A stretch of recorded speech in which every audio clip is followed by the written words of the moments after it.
é óbvio que é uma burrice até do Kaká fazer o que ele fez, falar da maneira que ele falou. Acho que demonstra um descontrole, demonstra uma dificuldade de lidar com uma pressão que quem joga no Corinthians vai ter que viver. Então, assim, eu não acho que tenha nada de positivo nisso. Galera, antes de ir pro vídeo, eu quero falar pra vocês aqui da loja Inside Food Story. Aqui você consegue as melhores camisas aí, a camisa do time do seu coração e pelos melhores preços do mercado. E você pode ver aqui que tem frete grátis pra todo o Brasil. Na hora de fazer a compra aqui, você consegue até mesmo personalizar aqui, ó. Você consegue colocar seu número aí e o seu nome. Você pode colocar aí, ó, qualquer nome aí que você quiser. E também aqui o seu número, ó. E na hora de finalizar o pedido, se você quiser, você pode vir aqui e utilizar o cupom Futebol de Primeira. E ao aplicar o cupom aqui, você vai estar ganhando 5% de descontos. Então, se você quiser a camisa do time do seu coração, pelo melhor preço do mercado, o link tá aqui no comentário fixado. O Kaká, o zagueiro que fez gol, inclusive, mais um, né? Ele foi questionado na saída ali do campo e tal, sobre o fato de ir de vilão a herói do jogo, porque, né, tinha participado ali de alguma forma do gol do Criciúma. Ao contrário dos outros gols contra, esse daí não dá nem para dizer que foi um gol contra. Pois é, exatamente. E aí depois se recupera, faz o gol. É aquela história clássica do futebol, o cara que é vilão e vira o herói do jogo, e tem o contrário também. Essa coisa de herói você está entendendo bem ultimamente. Muito. Então isso acontece.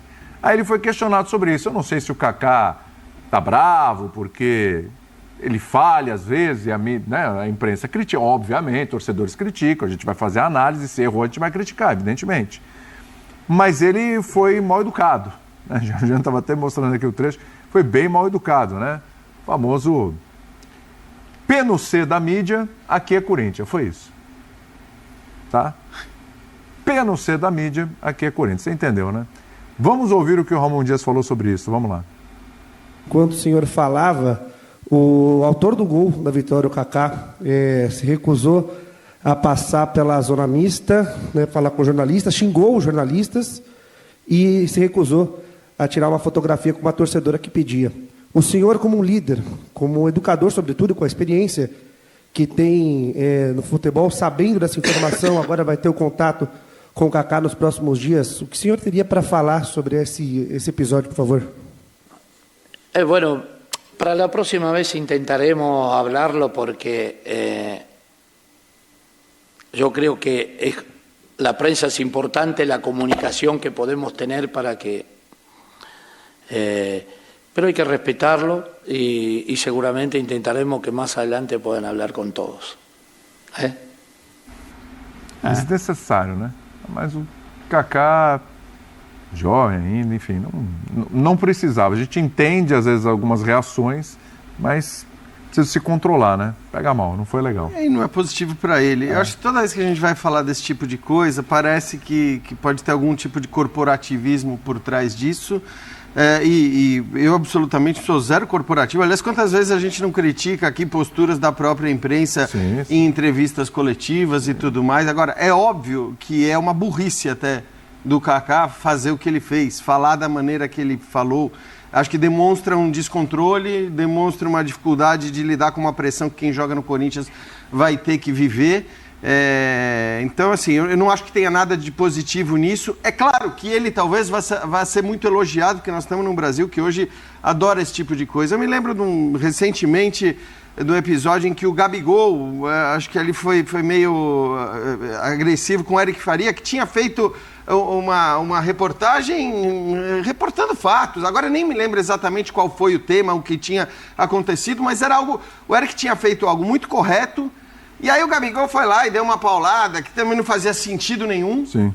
E óbvio que ele vira herói de um monte de gente, né? Acho que uma boa parte da população brasileira vê hoje em dia, né? E esse é um fenômeno relativamente novo, vê a imprensa ou a mídia como a grande vilã de todos os males da humanidade, enfim, incitada por figuras públicas que às vezes gostam de ver esse tipo de coisa acontecer. Essa é uma realidade. Então talvez o Kaká, de alguma maneira... se sinta até exaltado por essas figuras.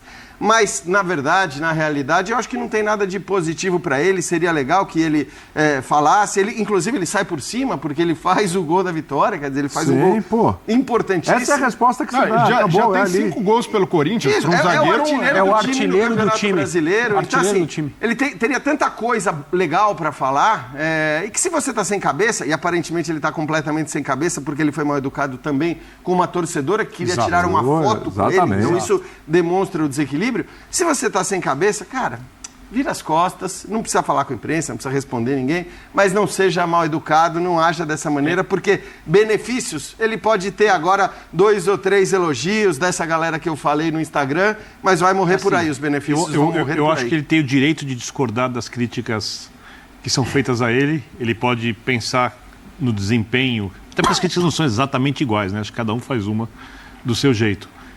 Ele pode achar que o desempenho dele é bom, ou ótimo, ou excelente, que todas as críticas são injustas. Se ele explicasse o porquê das críticas serem mal feitas, sob o ponto de vista dele, ele poderia ter muita gente concordando, olhando as atuações dele. A partir do momento que ele xinga alguém, as atuações dele, boas ou más, ele discorda que são más, ficam em segundo plano.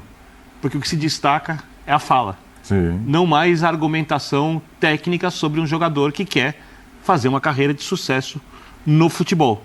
E agora, eu confesso para você que eu penso como já, não me incomoda a ofensa, eu só acho ela negativa para o jogador, que pode explicar por qual motivo as pessoas da imprensa que criticaram algumas atuações dele, eu já elogiei uma ou outra, já critiquei algumas, posso falar por mim, acho que ele é um jogador que precisa se firmar ainda no Corinthians, precisa se mostrar, se provar como um zagueiro à altura do Corinthians, e está numa fase muito difícil, eu sou capaz de entender isso, porque o time tem problemas coletivos de marcação, porque às vezes ele está mal protegido, porque só tinha um volante que pegava no meio campo e muita coisa estourava nele, então ele tem muitos argumentos, coisas que ele não pode falar, inclusive, porque tem os colegas dele de trabalho ali, que jogam a favor dele numa argumentação feita de um jeito fácil de ser entendido.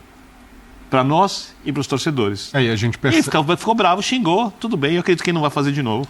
Segue a vida. Mas a gente percebe que cada vez mais os problemas externos da diretoria têm respingado no campo. Primeiro, até pela saída do Antônio Oliveira, a forma como acontece, resultados negativos, o caso do Pedro Henrique, agora o Kaká, jogadores ali muito tensos, sempre com esse ambiente carregado, mesmo com a troca de um treinador. Então o Ramon Dias precisa entender esse ambiente em que ele está chegando. É um ambiente que ele viveu também no Vasco, ele chega ao Vasco no ano passado ali, depois da torcida também ter entrado em confronto, o time punido por não poder jogar em São Januário por causa dessas brigas, e ele soube mudar o ambiente. Ele vai precisar dar esse choque também, esse chacoalhão no Corinthians, porque a gestão do Augusto Melo contribuiu e muito para que os jogadores também chegassem nessa pilha de nervos, né, nessa pressão.